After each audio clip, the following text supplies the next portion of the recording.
Buenas tardes y bienvenidos todos a Encrucijada Pagana. Mi nombre es Carlos Sánchez y junto a mi compañera Baelia. Buenas tardes, Baelia. Buenas tardes. Pues seremos los encargados de guiaros un día más por estos senderos. Buenas tardes a todos y bienvenidos. Buenas tardes a nuestra estimadísima Eris, que empieza con ánimo festivo la semana. En el programa de hoy continuamos el especial dedicado a la luna, pero si la semana pasada hablamos de dioses y diosas, esta vez hablaremos de otra clase de mitos y tradiciones relacionadas con la luna, así como de sus pervivencias en el folclore. Así que, queridos oyentes, acomodaos y continuad escuchando, que estas son las palabras dedicadas a todos vosotros, de dos paganos, en nuestro peculiar cruce de caminos. Empieza la aventura. My eyes see disgrace everywhere around. There's no way to return, no things to do.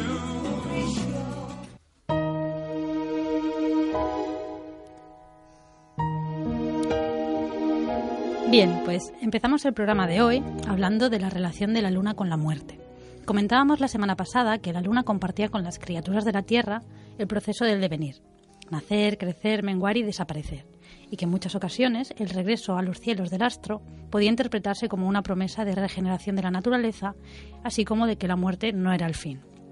En muchas culturas, la muerte se concibe como un cambio de ser, el paso a otra forma de vida, y al convertirse la luna en un modelo de este renacimiento, y también por su relación con la tierra y la agricultura, los difuntos vuelven a la tierra o a la luna para regenerarse antes de volver. Por ello, algunas deidades están asociadas a la luna y a la tierra en su aspecto funerario. Pues deidades como veíamos en el programa pasado, Hécate o Proserpina. Pero la luna ha sido vista también ella misma como morada de los muertos por numerosas culturas. El viaje a la luna tras la muerte existe en las civilizaciones de Irán, India y Grecia, y este viaje o camino del alma difunta hacia la luna irá ganando en complejidad. El Gran Upanishad del Bosque se considera un Upanishad independiente. Es uno de los más antiguos, si no el más antiguo, y está fechado entre el siglo VIII o VII antes de nuestra era. Los Upanishads son de la India, ¿no? Entonces, en este Gran Upanishad del Bosque se habla de dos caminos después de la muerte. Aquellos que saben esto es así, y los que meditan con fe en la verdad en el bosque llegan a la divinidad de la llama. De ahí a la del día a la de la quincena de la luna llena, de ella a los 6 meses en los que el sol va hacia el norte, de esos meses al mundo de los dioses, de él al sol, del sol al relámpago. Entonces un espíritu creado de la mente llega a esas regiones de relámpago y las conduce a los mundos de Hiranyagarbha. En esos mundos viven durante largo tiempo en la perfección, y para ellos no hay regreso en este mundo. Mientras que aquellos por sacrificios, caridad y austeridad conquistan los mundos alcanzan la región del humo, de ahí la de la noche, de ahí la de la quincena de la luna menguante, de ahí la de los 6 meses en los que el sol va hacia el sur, de ahí el mundo de los antepasados, de ahí a la luna. Al llegar a la luna se convierten en alimento, y así como los sacerdotes al beber el soma dicen crece, decae, así los dioses se alimentan con ellos. Cuando las obras pasadas se han liquidado, penetran en el espacio, del espacio en el aire, del aire en la lluvia, de la lluvia en la tierra, y al llegar a la tierra se convierten en alimento. Entonces son ofrecidos otra vez en el fuego del hombre, luego nacen en el fuego de la mujer, desde donde pueden ir a otros mundos. Así van rotando, pero aquellos que no conocen estos dos caminos se convierten en gusanos, insectos y cualquier cosa que pique.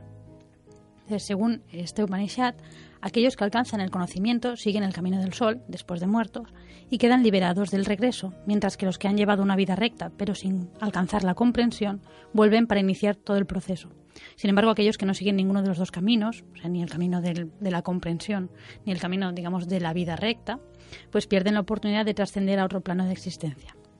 Mientras tanto, en la tradición iraniana, las almas de los difuntos, después de haber cruzado el puente Simbad, si son virtuosas, llegan a la luna, después al sol, mientras que las más virtuosas de todas llegan a la luna infinita de Ahura Mazda, que es la deidad suprema del zoroastrismo. Una de las creencias más antiguas sobre el viaje astral de las almas considera que la luna es el lugar de los difuntos, a los que recibe durante su periodo de crecimiento. En este tiempo, mientras la luna estaba en creciente, se iba llenando de almas, y al menguar, estas almas eran transferidas al sol. Esta creencia tuvo su apogeo en el siglo III, en Mesopotamia, y fue difundida por los maniqueos, ¿no? El maniqueísmo fue una religión universalista que fue fundada por el sabio persa Mani y pretendía ser una fe definitiva, ¿no? Entonces, por esta causa absorbió mucho de las religiones del momento, pues, y estamos hablando desde el zoroastrismo hasta el islam, pasando por el cristianismo, y muchos elementos que contiene esta tradición son una síntesis de viejos conceptos astrales que se extendieron por Occidente de la mano de griegos y romanos. El filósofo neoplatónico Jámblico, en el siglo IV, escribió que los pitagóricos creían que las islas de los bienaventurados, es decir, el lugar donde van los héroes tras su muerte, eran el sol y la luna. En una etapa de la cultura, toda la geografía mítica funeraria se trasladó a los planos celestes, como una sucesión de niveles o esferas, sobre la cual se vertieron especulaciones acerca del destino de las almas después de la muerte, pero también antes del nacimiento. El espacio lunar era una etapa que precedía la ascensión a otros planos celestes, en el que la luna regía la generación y la descomposición de los cuerpos vivos. Su objetivo era reabsorber las formas y recrearlas, de modo que solo aquello que escapaba de su influjo podía trascender. Plutarco defendía una concepción tripartita del hombre, en la que el hombre estaba formado por cuerpo, alma y razón. A su muerte, el alma de los justos se purificaba en la luna, mientras que el cuerpo era restituido a la tierra y la razón volvía al sol. Plutarco aseguró que el hombre tiene dos muertes, una primera, que separa el cuerpo del alma y la razón, que se produce en la morada de Deméter, es decir, la tierra, y una segunda muerte que tiene lugar en la morada de Perséfone, que aquí, en este momento histórico, se está refiriendo a la luna, en la que el alma se separaba de la razón y era reabsorbida. La razón volvía al sol porque la razón se consideraba que era la misma sustancia a la que pertenecía. Mientras el alma permanecía en la luna, conservaba por algún tiempo el recuerdo y los sueños de la vida, hasta ser reabsorbida. Se decía que los justos, aquellos que habían vivido con rectitud según los cánones de la época, se iban rápidamente, eran rápidamente reabsorbidos, mientras que los que más apegados estaban a la tierra, pues los que habían tenido una voluntad muy fuerte, una ambición, los simplemente apegados a la materia o al goce corporal, eran tan atraídos por la tierra que su reabsorción en la luna era costosa y tardía. El proceso de nacimiento se realizaría de la misma manera, pero a la inversa, es decir, la luna recibía del sol la razón, que como una semilla germinaba en ella, y daba nacimiento a una nueva alma que se encarnaría en un cuerpo proporcionado por la tierra. Las ideas de Plutarco, pues lejos de quedarse en esta época, fueron renovadas más tarde y, por ejemplo, es uno de los textos que manejan los teósofos. Pero seguimos. El simbolismo funerario de la media luna lo vamos a encontrar en toda Europa. Se cree que el pensamiento de Plutarco pudo tener una influencia oriental, pero esto no significa que el símbolo funerario lunar fuera introducido al mismo tiempo que lo hicieron las religiones romano-orientales que se extendieron a finales del Imperio, ya que en la Galia este símbolo del creciente lunar era autóctono y se empleaba ya mucho antes del contacto con los romanos en contextos funerarios. Lo más probable es que el contacto cultural reformulara en términos nuevos los cultos antiguos remanentes en el imaginario indígena. Es decir, que cuando llegaron los romanos con estos símbolos ya los encontraran y hubiera una especie de fusión o intercambio. Algunos investigadores han considerado incluso que los druidas pudieron haber difundido entre sus enseñanzas la que relacionaba la luna con el otro mundo, produciéndose una mezcla de creencias entre ideas procedentes del mundo clásico y creencias autóctonas galas. Aunque existen otras concepciones de la ultratumba, por ejemplo las que testifican la diadema áurea de Mones en Asturias, que pues en la diadema se relaciona el paso al otro mundo con el agua, entre los celtas hispanos existió una bien documentada concepción astral de la ultratumba. Como ocurre no solo en el Mediterráneo, sino en los territorios celtas, en las estelas funerarias de la meseta hispana aparece con frecuencia el creciente lunar, en solitario o bien con otros elementos astrales. Diferentes estudios sobre las estelas funerarias de época romana han determinado que los celtas tenían una escatología lunar y que el símbolo de la luna creciente enmascararía una divinidad prerromana a la que las religiones que traían consigo las legiones habrían contribuido a conservar por un proceso de actualización. Estrabón escribió: Algunos dicen que los galaicos son ateos y que los celtíberos y sus vecinos del norte rinden culto a un dios sin nombre danzando durante la noche a las puertas de sus casas, durante los plenilunios. Esto de que fueran ateos pues no significa que los galaicos no tuvieran dioses, sino que posiblemente eran divinidades totalmente diferentes a los dioses conocidos por los griegos. En la actualidad, la mayoría de los investigadores han interpretado a la divinidad mencionada en este párrafo por Estrabón como la luna. También en el País Vasco Atlántico, los motivos principales de las estelas funerarias son astrales, y todavía pervivía en el siglo pasado la relación de la luna con las almas de los difuntos. A la luna se la llama Ilargi, de il, muerto, y argi, luz, porque se dice que la luna alumbra a las almas de los difuntos. También se considera, por ejemplo, como una un trazo que ha quedado, que morirse durante el cuarto creciente es señal de buen augurio para el alma del difunto. Interesante, curioso. Si te mueres en menguante, estás bien fastidiado. No, es así, es verdad. Sí, te mueres en cuarto creciente es bueno. Tienes medio camino hecho. Yo creo que va por ahí la cosa. Sí, ¿no? Bueno, no solo los romanos llegados a la península contribuyeron a conservar estas creencias astrales más antiguas, sino que el cristianismo también las adoptó y siguieron haciéndolo sus creyentes más allá de la prohibición por parte de la Iglesia oficial. Esto ha permitido que algunas prácticas de raíz muy antigua hayan pervivido hasta el siglo XX en varias regiones de Europa.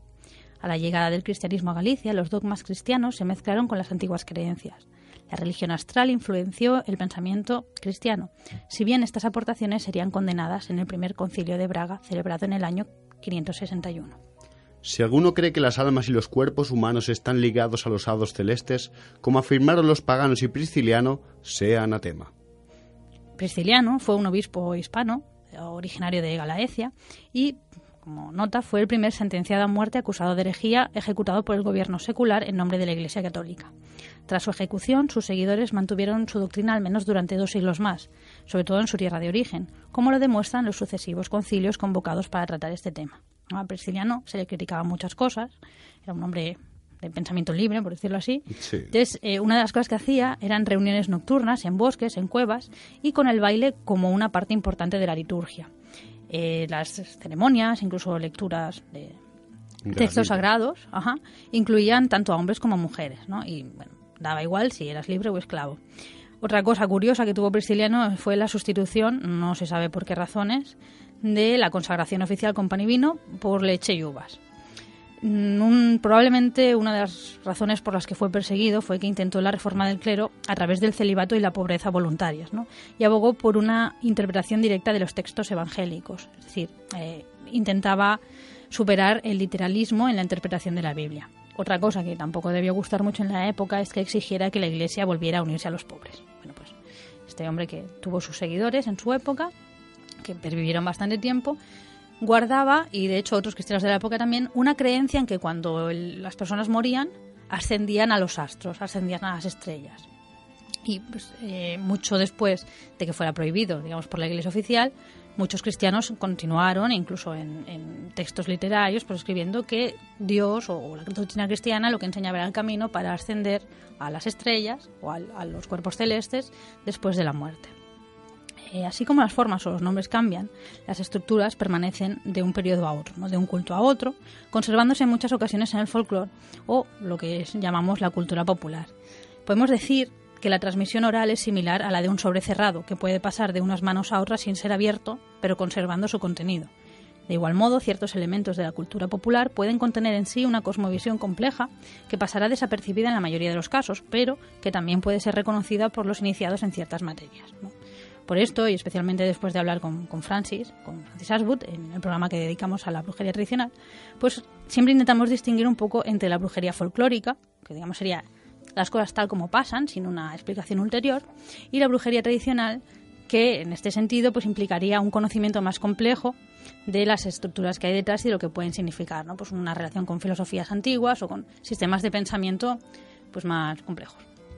En los diálogos de Platón se encuentran el primer testimonio de las salutaciones que se hacían a la luna y al sol.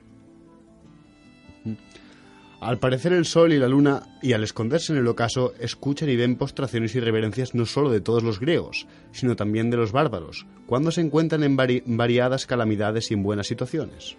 Entonces, este es un tema que encontramos a lo largo del folclore, en el folclore europeo y en otros, ¿no? Que, bueno, lo que decía Platón era que tanto los griegos como los extranjeros, ¿no? Los bárbaros, hacían salutaciones a la luna y al sol cuando salían, como ellos mismos, ¿no? Esta muestra de respeto hacia la luna pervivió, por ejemplo, en Galicia y en las Islas Británicas hasta el siglo XX. En Galicia se saludaba al creciente lunar con una plegaria. Dios te bendiga, luna nueva, para que no duela diente ni muela.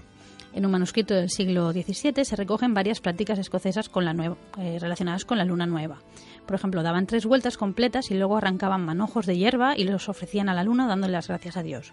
En ese mismo siglo, en Irlanda, los campesinos se arrodillaban al aparecer la luna nueva y rezaban un Padre Nuestro, mientras que en Inglaterra se arrodillaban y exclamaban: «Allí está la luna, Dios la bendiga». También en Portugal, los campesinos del Celorico, en Beira Alta, se descubrían la cabeza y exclamaban, por obviamente en su idioma, lo mismo, ¿no?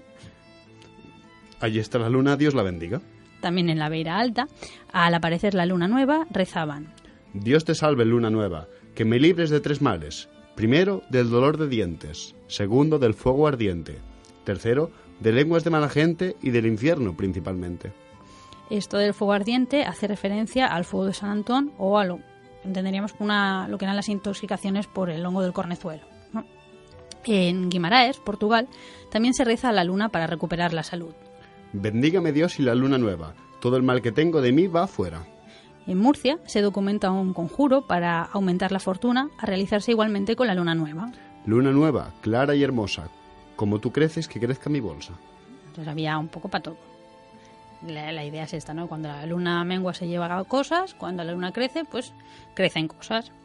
Pero la luna era querida y temida a la vez y se consideraba que podía causar inlunaciones, es decir, dolores de cabeza, por ejemplo, a los campesinos que trabajaban en luna llena.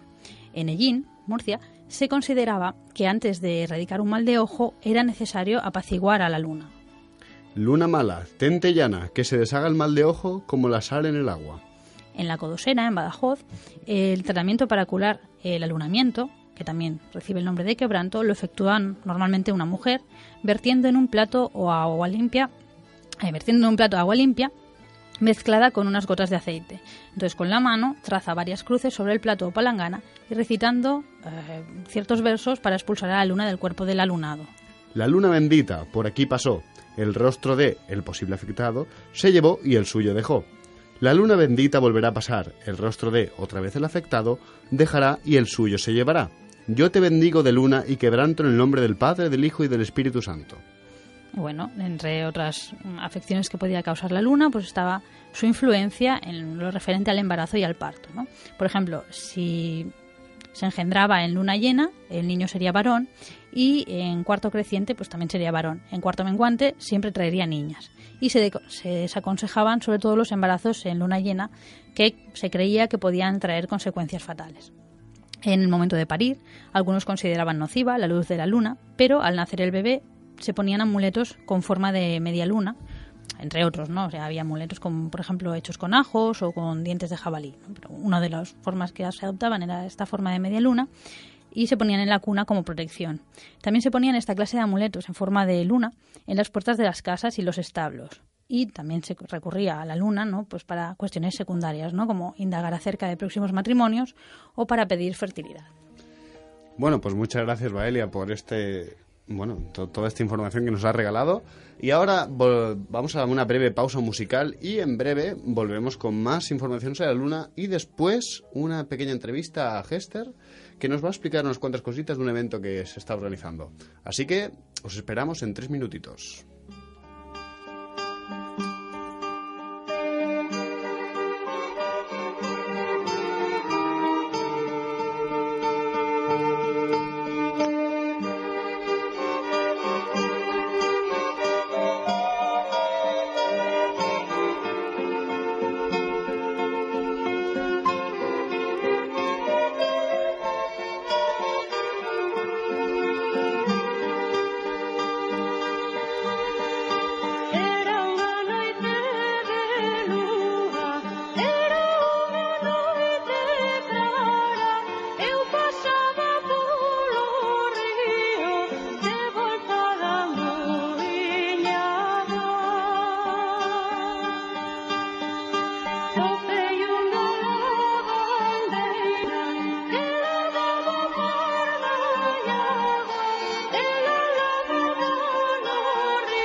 Y tras esta breve pausa musical con una canción, un romance, ¿no es? El romance a la bandeira. Exactamente. Luego hablamos un poquito más Exactamente. de ello. Pues volvemos con la luna y esta vez vamos a empezar con la medición del tiempo, ¿no? Ujú. Te comento. La medición del tiempo en lunas es algo que está en la raíz tanto de las tradiciones indoeuropeas como de las semitas. La luna es el primer calendario y su renovación es mucho más evidente que la del sol. Tanto celtas como germanos medían el paso del tiempo por noches y no por días. Según Tácito, los germanos tenían por costumbre reunirse durante los novilunios y los plenilunios. Hay que decir que la medida solar del tiempo es una introducción relativamente tardía. La mayoría de calendarios litúrgicos, incluido el cristiano, por ejemplo, corresponden al calendario lunar, que transcurre más acorde, digamos, a la naturaleza. La cuarentena representa la duración de un ciclo lunar y medio. Los grandes ciclos del calendario, el calendario festivo, tal como se reflejan en las festividades pues, populares, ¿no?, de raíz popular, son cuarentenas o, como mucho, medias cuarentenas. En 1900, don Nicolás Tenorio recogía algunas costumbres gallegas en las que algunos han querido ver la continuación de las danzas que citábamos antes de Estrabón, ¿no?, las que los celtas harían en honor a una divinidad innominada. Existe entre los aldeanos una curiosísima costumbre, cuyo abolengo tengo por bastante primitivo. Tanto en verano como en invierno, pero más principalmente durante la primera de las dos estaciones, en las noches de luna clara y especialmente en los plenilunios, hombres y mujeres de la aldea salen de las casas a la calle a disfrutar de la claridad del astro de la noche. Las familias se agrupan y hacen fiesta en honor de la luna, en la que danzan hombres y mujeres y cantan al sol del pandero y de los conchos. Los cantares se dirigen a la luna, mezclándose en ellos episodios o quejas de amores, y el baile es la clásica muñeira del país. Cada cantar termina con arrulos o aturuxos, de los mozos que gritan mirando hacia la luna cuando acaba la canción y el baile, y dura la fiesta hasta que se acerca la luz del día. Caro Baroja creyó que esta era una danza de la luna que había pervivido a lo largo del tiempo, una danza en honor de un dios cuyo nombre era desconocido o tabú. En Limia Alta, en Ourense, tenían lugar también hasta los años 50 unas reuniones para hilar y bailar en las que los mozos pues también lanzaban arrulos y aturuxos a la luna, ¿no? Se especificaba que para hacer estas reuniones debía haber luz de luna, si no, no se podían hacer. Claro, a lo mejor es muy atrevido, por así decirlo, sí, o muy alegre, ¿no? Sí. Considerar que es una línea así, sin interrupciones, desde pues lo que cita Estrabón hasta la actualidad, prácticamente, hasta el siglo XX. Pero bueno, sí es verdad que es testimonio de una tradición que observa la luna, como mínimo, como una entidad relevante, y que bueno, y que hay un entorno pues de reuniones, de comunidad, y que hay un dirigirse a este astro, ¿no? Pero la luna se observa también en relación con temas terrenos, especialmente la agricultura y los trabajos del campo. Autores clásicos como Virgilio o Varrón aconsejaban que se tuviera en consideración las fases lunares a la hora de abordar determinadas labores agrícolas. Siglos más tarde, en el difundido libro de Alonso de Herrera, Agricultura General, es una obra del siglo XVI, se recomiendan las actividades que deben realizarse en los crecientes y menguantes de cada mes del año. Este aviso tenga continuamente el labrador que en todas, o en las más cosas de que multiplicación se espera, así como en el sembrar, plantar, ingerir y otras semejantes, todas en cuanto pudiere las haga en creciente de luna, y aun en principio de creciente, porque la luna tiene 2/4 de aumento, o crecer, y otros 2 de disminución, y en los primeros ayuda a criar, y en los otros 2 a consumir. De forma general, los campesinos seguían los dictados de las fases lunares en tareas como la siembra, la recolección, en la tala de la madera, la matanza o la esquilada, prácticas que en gran medida se han mantenido hasta la actualidad, incluso cuando la ciencia haya indicado que no hay razón a priori para ello.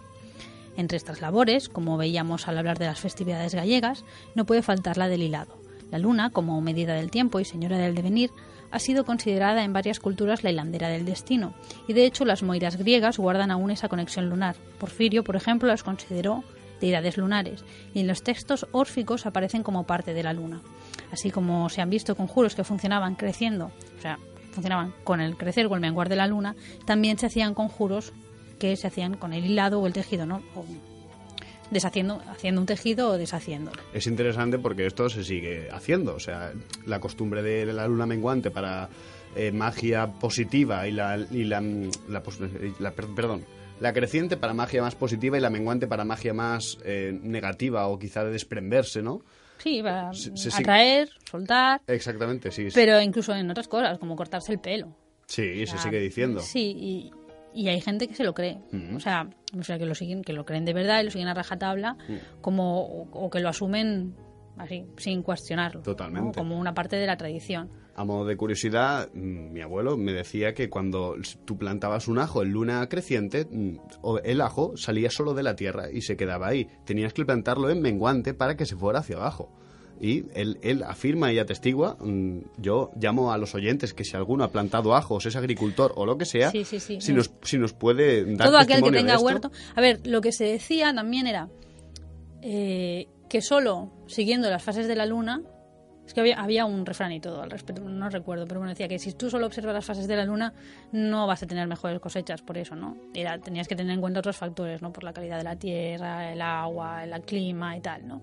Pero bueno, sí, es algo que se está bastante actualizado. Si tenéis huertos y tal y lo habéis podido observar, pues nos mandáis un mensajillo a ver cómo os funciona esto de la luna, ¿no? Asimismo, dentro de las creencias populares, los eclipsos son generalmente considerados fuente de desgracia y cuando sucedían se evitaban ciertas actividades, ¿no? Por ejemplo, los campesinos gallegos no recogían verdura para el caldo porque la consideraban dañina y tampoco tomaban la leche de las vacas que hubieran estado pastando durante un eclipse.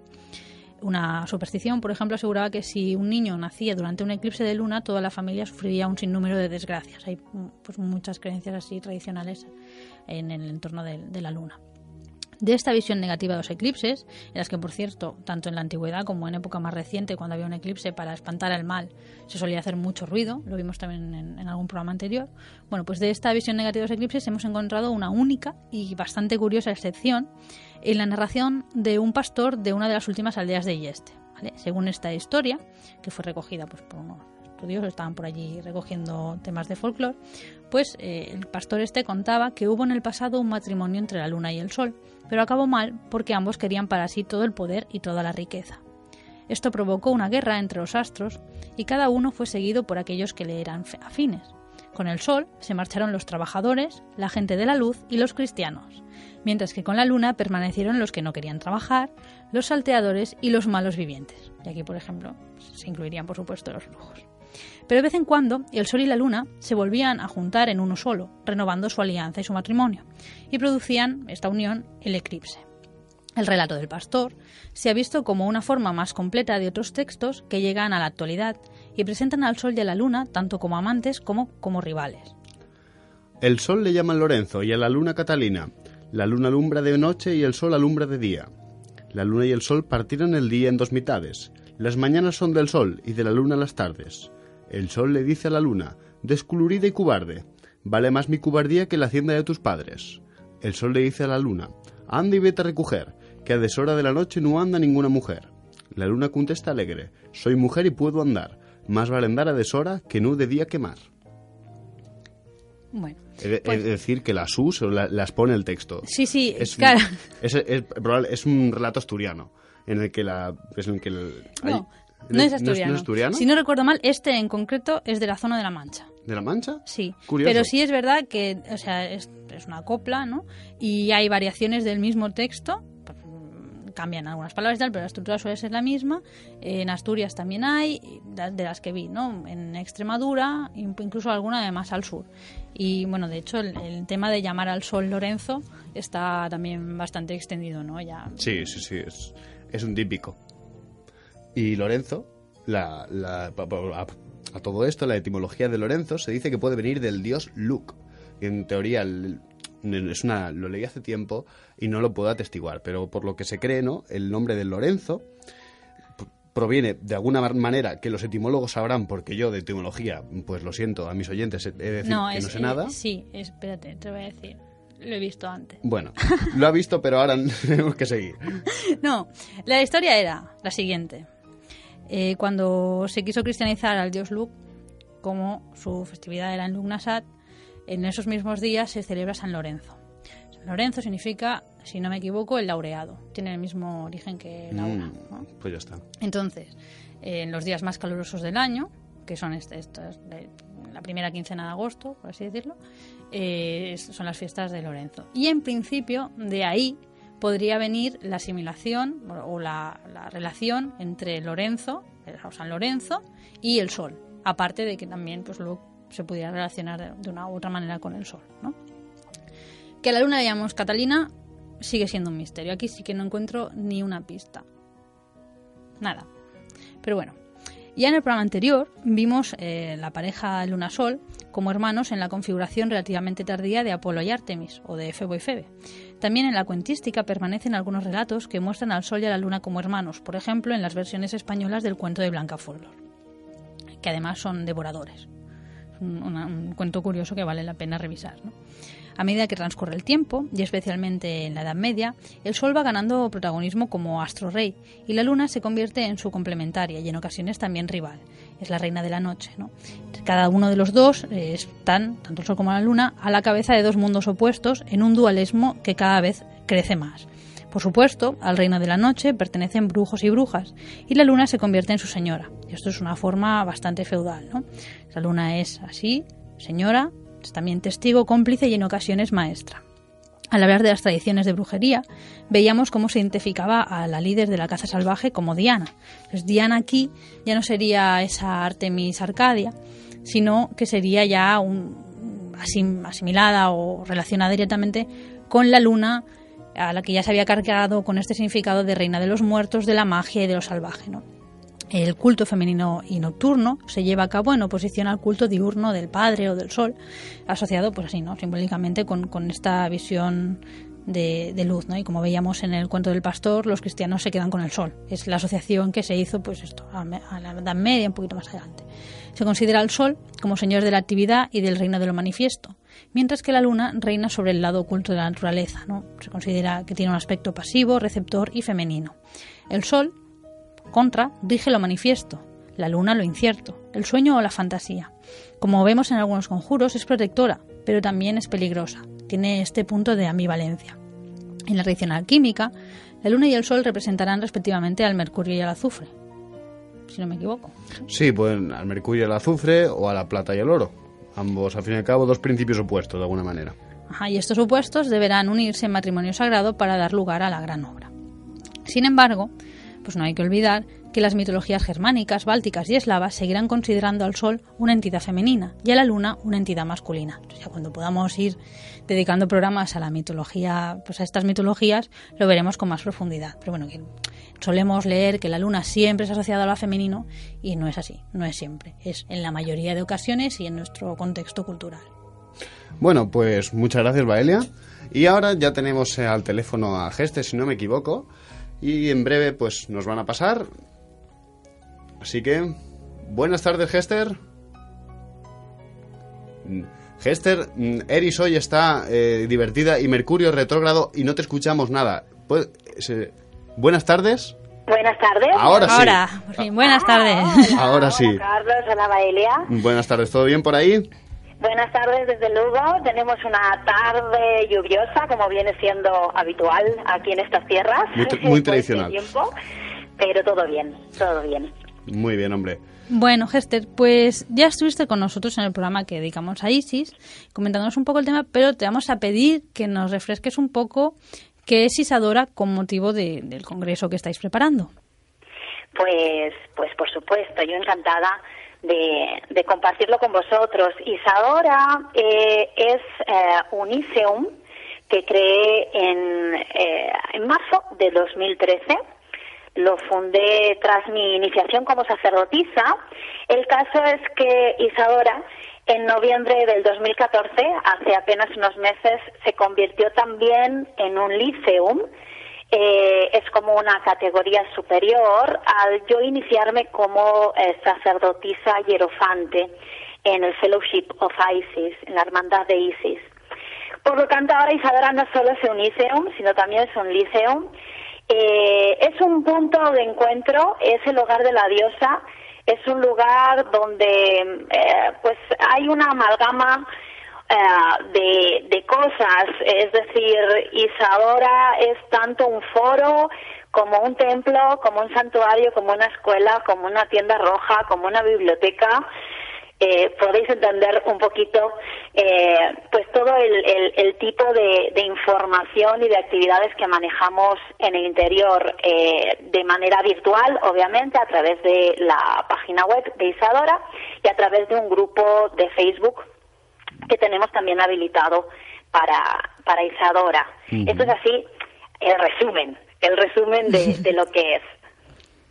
Bueno, muchas gracias. Y entonces, desde Isadora, ¿cómo surgió la idea de organizar este congreso?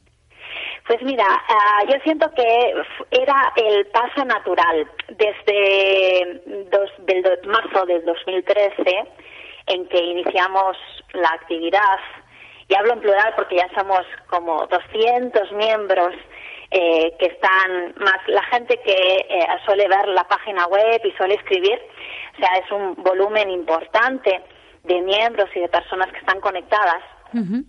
Pues desde marzo, desde que empezamos la andadura en marzo del 2013, Isadora ha ido creciendo y creciendo y creciendo, y al principio solo compartíamos un poquito de información que yo podía colgar yo misma, rituales que creaba para el grupo, información sobre tradiciones de la diosa, etcétera.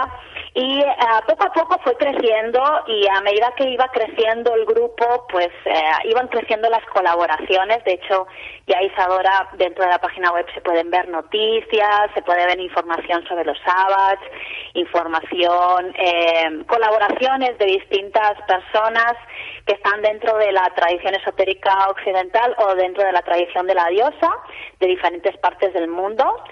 Toda la información es en castellano.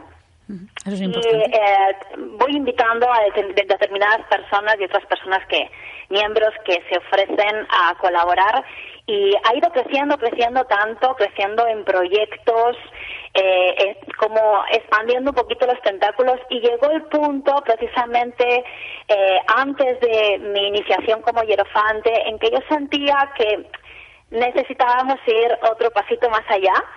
Y después de ir probando a pequeñas convocatorias con grupos de mujeres en nuestra tienda roja, la tienda roja que organizamos desde Isadora y que tiene lugar en Galicia, en diferentes puntos de Galicia, pues sentí que era el momento de ponerse con un congreso, ¿no? Al inicio era una conferencia de la diosa, porque además por esas fechas como que me llegaba un montón de información de diferentes conferencias de la diosa que se celebran por todo el mundo. Y a medida que íbamos concretando el trabajo y poniéndolo sobre la mesa y como armando la estructura, nos dimos cuenta que Isadora, puesto que trata no solo de la diosa, es el hogar de la diosa y está especialmente dedicado a Isis y a Hécate, pero también hay mucha, digamos que está enmarcado dentro de esa tradición esotérica occidental, y por tanto tenemos que abrir las puertas a todo eso, ¿no? Y sentí que era el momento de hacer esa propuesta. La verdad es que tuvo muy buena acogida, y además todos coincidíamos en que es algo bonito y necesario precisamente para Lugo, ¿no? No solo para Lugo, sino para la región, porque en ciudades como Barcelona o Madrid tenéis muchísima más oferta con respecto pues a estas tradiciones espirituales, paganas, paganismo y otras tradiciones, ¿no? Más de la tierra. Sin embargo, pues aquí en esta región andamos un poquito más descolgados, más incomunicados, y sentíamos que el Congreso podía ser una buena excusa y una buena manera de poner en contacto un montón de gente que de otro modo no podría pues caminar compartiendo el camino, ¿no? Y que se verían obligados a hacerlo en solitario, y que no sabrían de la existencia de un montón de personas que están en su misma tradición o con sus mismos intereses. Muy buena iniciativa. Felicidades por ella, la verdad. Sí, son cosas que han chulas de hacer.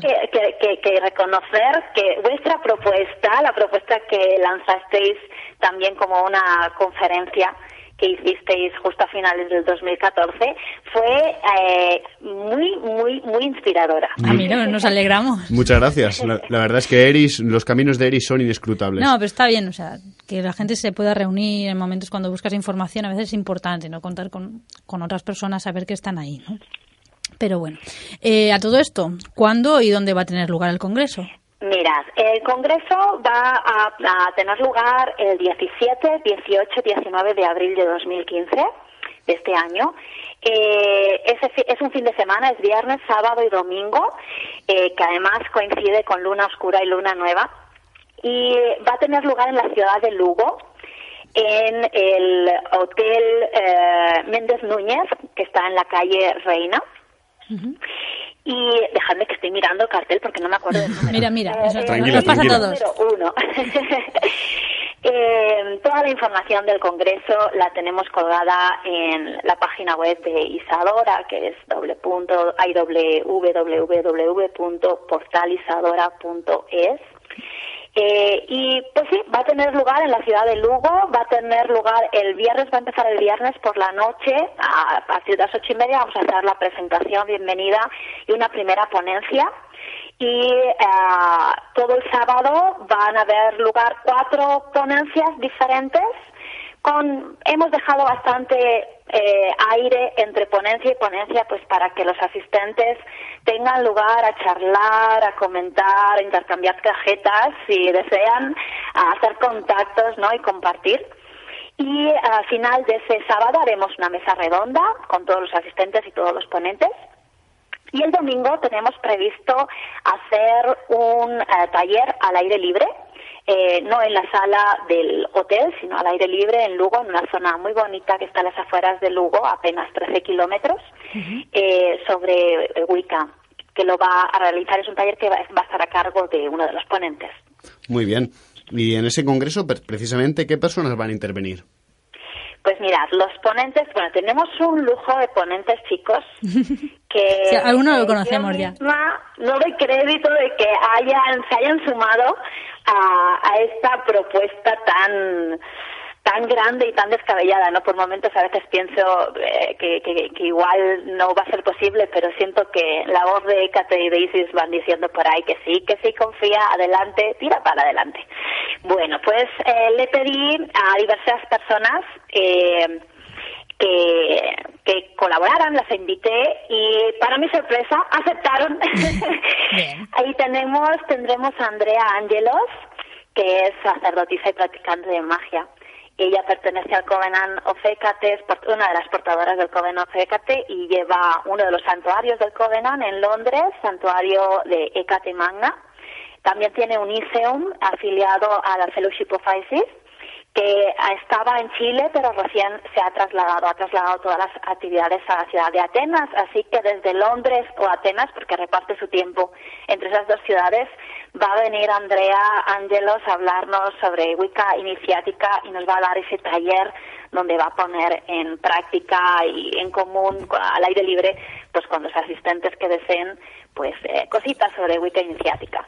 Uh-huh. Tendremos a Fernando Segismundo Alonso, que él viene de Coruña, uh-huh. Es uno de los nacionales y recién el año pasado, 2014, publicó un libro interesantísimo que se llama Laberintos, Tradición Viva, de la editorial Sapere Aude.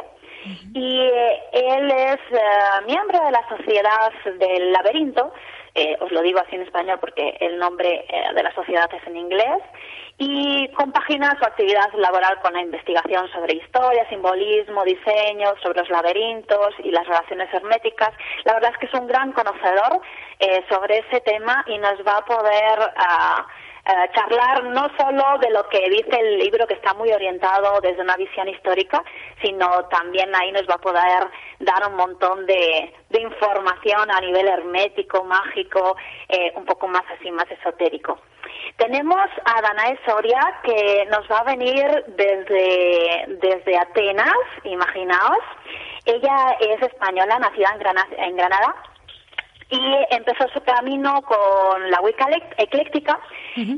Pero después fue dedicándose más a los helenismos, y de hecho hace un trabajo devocional para Hécate muy importante. Encabezó el templo de Hécate en España, en Madrid, y ahora actualmente vive en Grecia, en Atenas, y está completando ahí pues su devoción, su camino en la tradición de los antiguos helenos, y además es una persona iniciada dentro de la Aurum Solis, con lo cual nos va a poder estar hablando sobre Hécate en los helenismos desde una primera persona, totalmente, porque la está viviendo no solo como lo vivía en Madrid, sino ahora desde Atenas, que ya lleva más de un año allí con diferentes comunidades, ¿no? Uh-huh.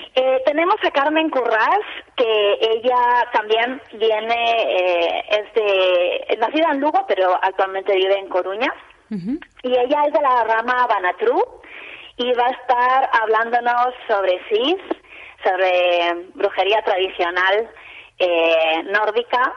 Y yo siento que va a ser una charla muy, muy interesante, que le vamos a descubrir a muchas personas toda esa rama del panteón nórdico, para muchos desconocidos, que es una rama desconocida, pero también para muchos de nosotros, especialmente aquí en Galicia, pues no tan lejana a nosotros, ¿no? Uh-huh. Se resuena mucho con las runas, con parte de esa brujería y de esa espiritualidad nórdica, y yo sé que va a ser una charla, una ponencia maravillosa.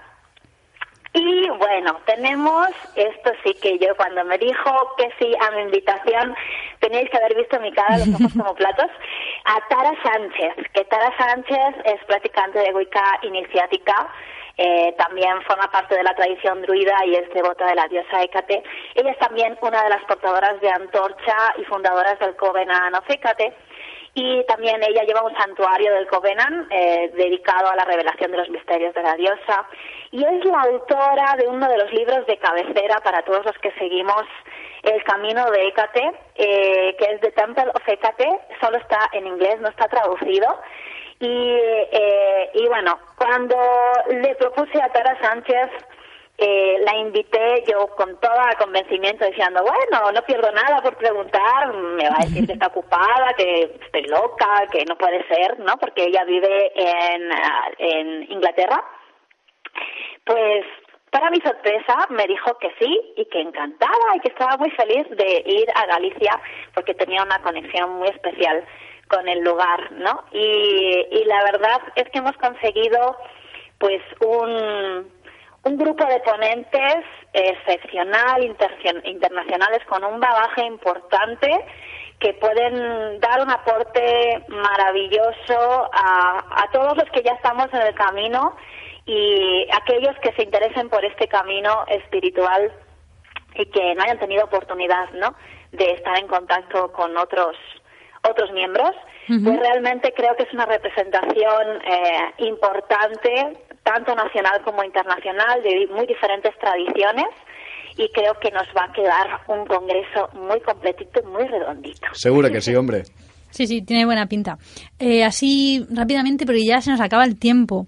¿Qué actividades van a encontrar? Nos has comentado un poquito que hay conferencias, que vais a hacer un ritual al aire libre. Uh-huh. ¿Alguna cosilla más? En principio, de momento, las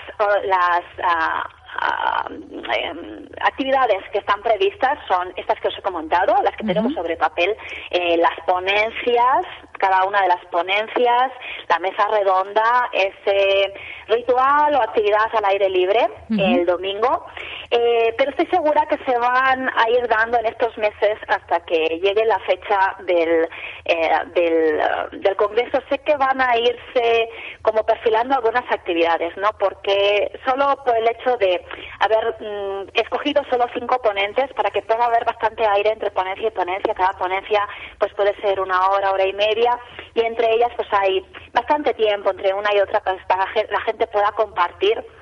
Y estamos pensando que quizá podemos facilitar a todos aquellos que colaboren con el Congreso, pues donando alguna cantidad importante, porque a todo esto quiero que sepáis que el Congreso es sin ánimo de lucro, con lo que las aportaciones de la gente, de los asistentes y las donaciones, pues se va a sufragar todos los gastos que comporta traer a los ponentes, su alojamiento, sus dietas, el gasto de sala, y todos los beneficios se van a destinar a una ONG, en concreto al Banco de Alimentos, de los cuales del Banco de Alimentos tenemos una sede aquí en Lugo.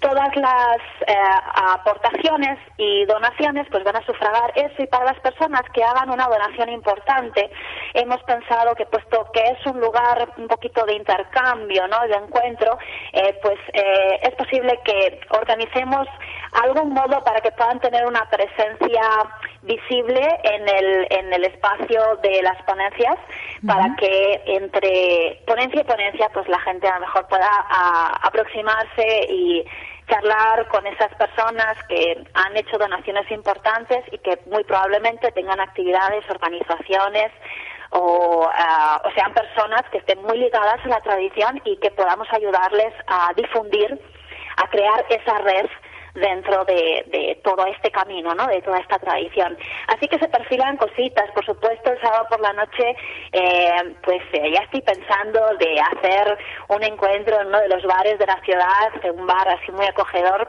pues porque podamos estar compartiendo ponentes y asistentes, tomando una copa, relajados y celebrando pues la jornada, ¿no?, las 2 primeras jornadas. Y seguro que aparecerá alguna actividad más. Bueno, Hester, ya nos tenemos que despedir, pero antes de que nos despidamos, dinos brevemente cuál es el precio, si lo hay, las fechas límites para apuntarse y qué hay que hacer para poder asistir, básicamente. Pues tenéis toda la información en la web, en las páginas dedicadas al Congreso. El aporte para poder asistir va a ser de 44 euros, es un aporte simbólico, y para poder hacer ese aporte, en breve se habilitarán la cuenta bancaria, la información sobre la cuenta bancaria y los botones de donaciones para poder asistir o colaborar en el modo que se sienta. Y no hay límite de fecha.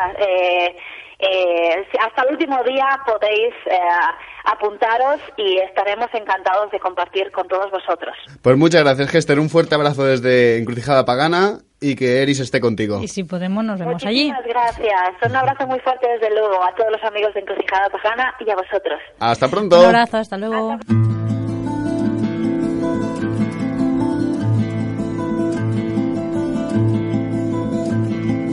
Bueno, pues ahora vamos a pasar a una breve sección de agenda. Agenda Express, ¿vale? Mira, el sábado 31 de enero de 2015, en el Catllà, Tarragona, el Consell del Bosque y Matteo Maghini, que es el autor del libro Árboles Sagrados de Europa, organizan una salida para conocer los antiguos cultos arbóreos y su valor oracular.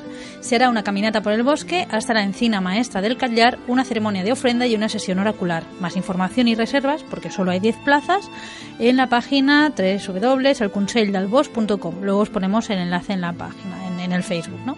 Y el 8 de febrero, a las 6 menos cuarto, se hace la presentación del libro de Mateo, también en Tarragona, en el Centro de Arrels, que está en Avenida Cataluña, 36 de Tarragona. Y ahora, queridos oyentes, ya nos despedimos y deciros muchas gracias a todos esos increíbles y grandes y magníficos oyentes que ya están a punto de hacer los 1000 oyentes, ya los 1000 me gusta en Facebook, y para celebrarlo decimos a nuestros seguidores que podéis escoger el tema que os dé la gana para el programa en celebración de los 1000. Incluyendo a aquellos que nos ponen en apuros. Exactamente, aunque nos pongáis en un apuro, no nos importa. Como nos podéis sacrificar a ellos. Bueno, y la cuestión, escribiéndonos un mensaje privado o un correo diciéndonos el tema que queráis, y este domingo se cierra el plazo porque luego someteremos vuestras sugerencias a votación vuestra. Y entonces, pues nada, deciros que muchas gracias por todo y que nos tenemos que despedir. Un abrazo a todos, que Eris esté con vosotros y hoy nos vemos pronto aquí en Encrucijada Pagana, nuestro peculiar cruce de caminos. Hasta pronto.